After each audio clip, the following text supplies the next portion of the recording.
نودي محمد وآل محمد صلوات اللهم صل على محمد وآل محمد.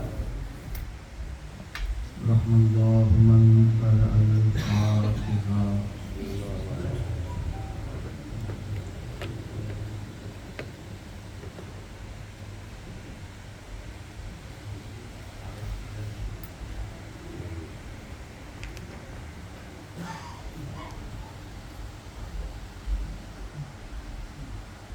ما شاء الله لا حول ولا قوة إلا بالله العلي العظيم. أعوذ بالله من الشيطان اللعين الرجيم. بسم الله الرحمن الرحيم. الحمد لله رب العالمين والعاقبة للمتقين والنار للظالمين. والصلاة والسلام على أشرف الأنبياء والمرسلين خاتم النبيين مولانا ومولى الثقلين جد الحسن والحسين بالقاسم المصطفى محمد.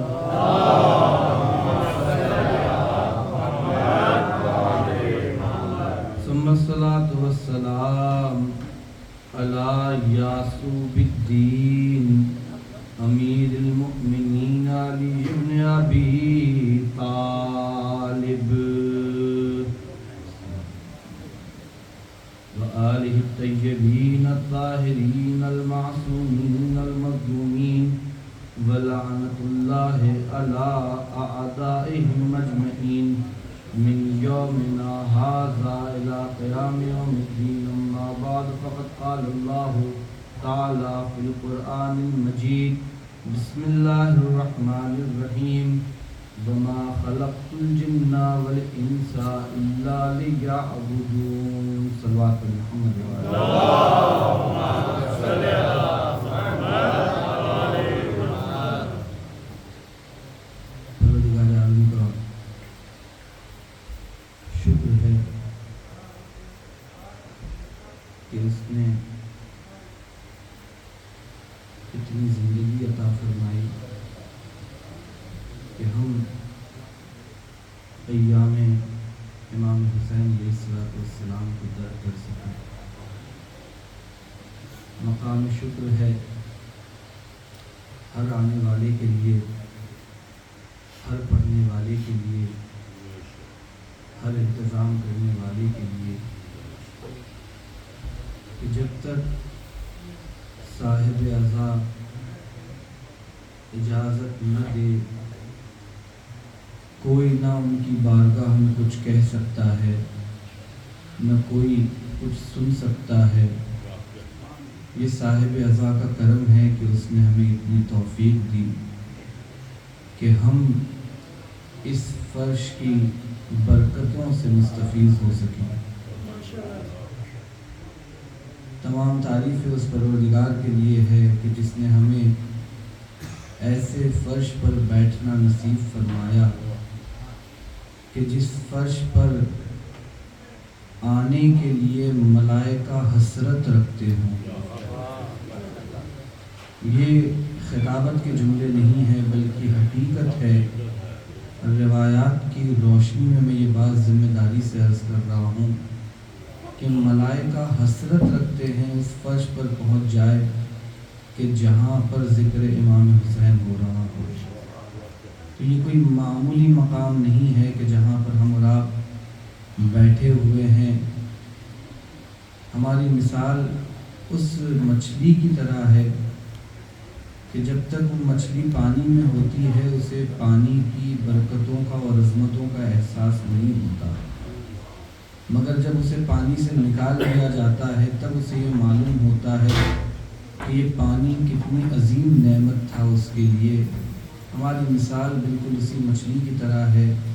چونکہ بچپن سے اس فرش پر بیٹھتے چلے آئے ہیں، مجلسیں کرتے چلے آئے ہیں، لہٰذا ہمیں کوئی اندازہ نہیں ہے کہ ہم کہاں بیٹھے ہوئے ہیں. ہم کس کا ذکر کر رہے ہیں، کون تھے یہ لوگ، ہم سے کیا چاہتے ہیں، ان کا ہم سے تقاضا کیا ہے، ہمیں کسی بات کی کوئی خبر نہیں ہے۔ یہ ان کا کرم ہے کہ ہمیں توفیق دے دیتے ہیں کہ ہم چلے آتے ہیں۔ تو انسان کو شکر کرنا چاہیے۔ دامن وقت میں اتنی گنجائش بھی نہیں ہے کہ میں مزید تفصیلات اس موضوع پر آپ کی خدمت میں بیان کر سکوں، چونکہ میں چاہ رہا ہوں کہ مجلس چونکہ امام زین العابدین علیہ السلام کے حوالے سے ہے،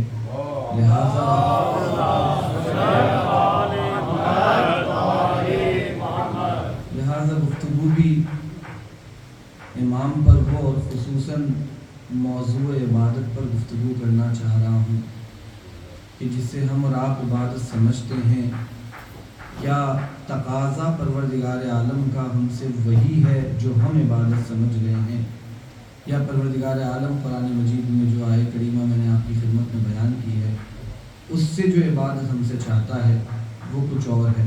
اگر آپ کی طبیعت کو ناگوار نہ ہو تو تھوڑا آگے آ جائیں تاکہ میرے لیے بھی تمام لوگ ناآشنا ہیں اور وہ بات کرنا آسان ہو جائے۔ ایک صلوات پڑھ دیں محمد و آل محمد۔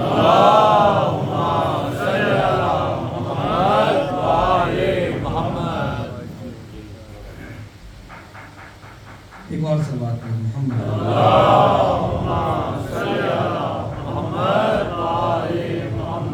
شکر ہے پروردگار عالم کا کہ اس نے مجھ حقیر کو یہ توفیق دی کہ دنیا کے ایک اور مقام پر مجھے یہ سعادت نصیب ہوئی کہ میں ذکر محمد و آل محمد کر سکوں۔ تمام تعریفیں اس پروردگار کے لیے ہے کہ جس نے ہم سب کو یہ توفیق عنایت فرمائی کہ ہم اس عبادت میں شریک ہو سکیں۔ تمام تعریفیں اس پروردگار کے لیے ہے کہ جس نے لفظ کن میں اس کائنات کو خلق فرمایا۔ تمام تعریف اس پروردگار کے لیے ہے کہ جس نے اپنی تمام نعمتوں میں حکمتوں کو پوشیدہ رکھا۔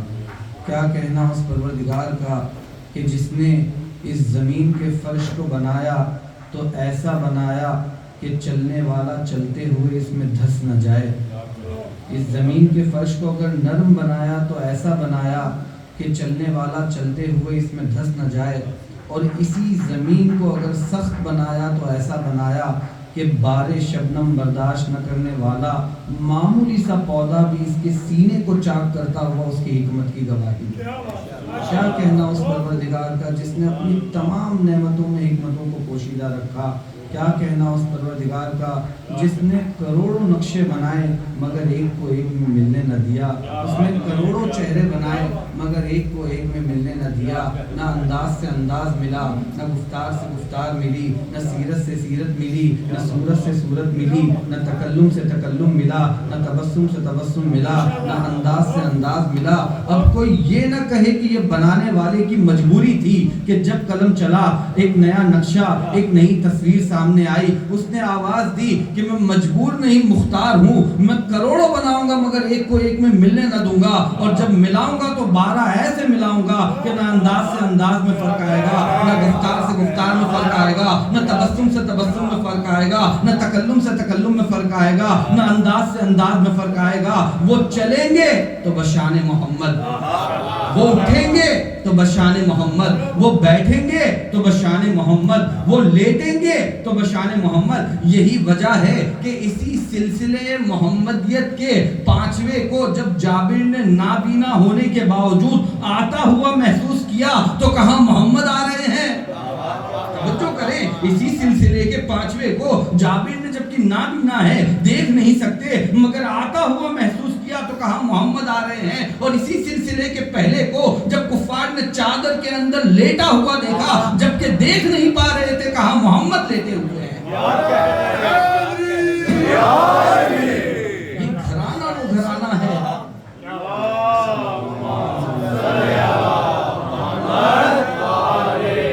بس جلدی جلدی آپ میرے ساتھ ملتے جائیں، میں تمہیدی گفتگو سے ہٹ کر آ رہا ہوں کہ جس موضوع کو آپ کی خدمت میں بیان کرنا چاہ رہا ہوں، یہ گھرانہ وہ ہے کہ جہاں تمام کے تمام محمد ہیں، اور اس محمد کے ہونے کے معنی کیا ہے ہم اسے جاننا ہوگا، ہمیں اسے سمجھنا ہوگا۔ ہم اور آپ جن چیزوں کو، جن باتوں کو، جن مطالب کو فضائل سمجھتے ہیں، در حقیقت وہ فضائل کا بہت ہی مختصر اور معمولی حصہ ہے. یہ وہ گھرانہ ہے، یہ وہ حضرات ہیں کہ جو پروردگار عالم کے تمام صفات کا مظہر ہیں. کاش ان لفظوں کو آپ محسوس کر پاتے کہ یہ وہ گھرانہ ہے، یہ وہ ذوات ہیں کہ جو پروردگار عالم کے صفات، پروردگار عالم کے صفات یعنی کیا؟ لامحدود صفات. پروردگار عالم کی قدرت یعنی کیا؟ لامتناہی قدرت. لامتناہی قدرت کے معنی کیا ہے؟ ایسا کوئی کام نہیں جو وہ نہ کر سکتا ہو. قدرت لامحدود لامتناہی کے معنی کیا ہے؟ ایسا کوئی کام نہیں ہے کہ جسے وہ نہ کر سکتے ہو. اگر اس کائنات میں کوئی دیکھنا چاہتا ہے کہ وہ لامتناہی قدرت کیسی ہے، انہیں دیکھنا ہوگا. پروردگار عالم کا علم کیسا؟ کہا لامتناہی. پروردگار عالم ایسا عالم، کوئی ایسا سوال نہیں کہ جو پروردگار عالم کو نہ پتا ہو. تمام باتوں کا علم پروردگار عالم کو ہے. انسان جانے تو کیسے جانے کہ لامتناہی علم ہوتا کیا ہے. اگر انسان اس کائنات میں دیکھنا چاہتا ہے، انہیں دیکھنا ہوگا. الغرض جتنے بھی صفات ہیں پروردگار عالم کے، کاملاً، توجہ کریں لفظوں پر، کامل طور پر اس کائنات میں اگر کہیں سے ان صفات کا ظہور ہوگا تو انہی ذوات سے ہوگا. اس طریقے سے ان کو جاننا، اس طریقے سے ان کو پہچاننا، اس طریقے سے ان کو ماننا. اب اس کے مقابلے میں جب ہم فضائل بیان کرنے پر آتے ہیں تو ہم کیا کہتے ہیں؟ مولا اتنے بہادر تھے کہ انہوں نے باب خیبر اٹھا لیا. ہم یہی تو کہتے ہیں نا. اب ذرا یہ اندازہ لگائیں کہ جو پروردگار عالم کی قدرت لامتناہی کا مالک ہو، جو پروردگار عالم کی قدرت لامتناہی اپنے اندر رکھتا ہو، اس کے لیے اگر یہ کہا جائے تو یہ تو ویسی ہی مثال ہو جائے گی کہ میں آپ کی خدمت میں کہوں کہ ہمارے علاقے میں ایک بہت ہی بڑا بہادر رہتا ہے. اتنا بڑا بہادر ہے کہ کاغذ پھاڑ دیتا ہے. آپ کہیں گے مولانا کیسی باتیں کر رہے ہیں، بہادر کی مثال کاغذ پھاڑ. یہ تو ویسی ہی مثال امام علی کے لیے ہے کہ باب خیبر توڑ دیا. قدرت لامتناہی رکھنے والا شخص. اس طریقے سے اپنے امام کو جاننا، اس طریقے سے اپنے امام کو پہچاننا، یہ معرفت کا میدان ہے. اور یہ تمہیدی گفتگو اس لیے بیان کر رہا ہوں کہ جو آیت کریمہ آپ کی خدمت میں بیان کی ہے کہ وما خلقت الجن والانس الا لیعبدون، کہ ہم نے انسانوں کو اور جناتوں کو خلق نہیں فرمایا مگر یہ کہ میری عبادت کریں. آیت ہم اور آپ سنتے رہتے ہیں، اس کی تلاوت کرتے رہتے ہیں. آیا یہ عبادت جو پروردگار عالم ہم سے چاہ رہا ہے اور جو عبادت کا مفہوم میرے اور آپ کے ذہن میں ہے، کیا وہی عبادت کا مفہوم ہے جو خدا ہم سے چاہ رہا ہے؟ میں مثال دوں تاکہ یہ بات واضح ہو جائے. اگر میں کہوں کہ ہمارے علاقے میں ایک بہت ہی زیادہ عابد شخص رہتا ہے تو پہلا تصور جو آپ کے ذہن میں آیا وہ کیا آیا؟ نماز پڑھتا ہوگا بہت زیادہ، تہجد پڑھتا ہوگا، روزے رکھتا ہوگا. یہ اگر میں نے یہ کہا کہ ایک شخص ہے جو بڑا عابد ہے، بہت بڑا عبادت کرنے والا ہے، تو پہلا مفہوم جو میرے ذہن میں یا آپ کے ذہن میں آیا کیا ہے؟ کہ نماز بہت زیادہ پڑھتا ہوگا، روزے بہت زیادہ رکھتا ہوگا، تہجد پڑھتا ہوگا. لیکن کیا عبادت کے معنی یہی ہیں؟ توجہ کریں جس بات کو بیان کرنا چاہ رہا ہوں کہ جب میں نے یہ کہا عبادت گزار تو ہمارے ذہن میں جو یہ نماز اور روزہ آیا، کیا اس کے معنی عبادت کے یہی ہے؟ میں مثال دوں تاکہ بات واضح ہو کہ نماز بھی عبادت ہے. توجہ لفظوں پر، نماز بھی عبادت ہے، روزہ بھی عبادت ہے، حج بھی عبادت ہے. لیکن ایسا نہیں ہے کہ روزہ ہی عبادت ہے. توجہ کریں ان لفظوں پر. ایسا نہیں کہ نماز ہی عبادت ہے، نہیں، نماز بھی عبادت ہے. اس کے معنی یہ ہے کہ عبادت کا دائرہ بہت وسیع ہے. ہم نے اس وسیع دائرے کو بڑا مختصر کر دیا. پروردگار عالم کا تقاضا کیا ہے کہ وما خلقت الجن والانس الا لیعبدون، کہ ہم نے پیدا، نفی کر رہا ہے پروردگار عالم کہ ہم نے پیدا ہی نہیں کیا، اور اس کے بعد استثناء کو لے کر آ رہا ہے کہ پیدا نہیں کیا. پہلے نفی کر رہا ہے کہ پیدا نہیں کیا، اس کے بعد استثناء کو لے کر آ رہا ہے مگر اس لیے کہ عبادت کرے. اس کے معنی کیا ہے؟ جب سے انسان اس دنیا میں آئے تب سے لے کر کے قبر تک اس کا کوئی لمحہ ایسا نہ ہو جو عبادت سے خالی ہو. آیہ کریمہ بالکل یہی کہنا چاہ رہی ہے کہ وما خلقت الجن والانس الا لیعبدون، کہ ہم نے خلق ہی نہیں کیا ہے مگر خلق کیا تو کس لیے کیا؟ کہ عبادت کرے. اگر جو عبادت کا مفہوم ہمارے اور آپ کے ذہن میں ہے کہ نماز بہت پڑھتا ہو، روزے بہت رکھتا ہو، تو یہ تو بڑا مختصر کا مفہوم ہو جائے گا. اچھا چلے یہ مان سکتے ہیں ہم کہ ہم تو نالائق ہیں،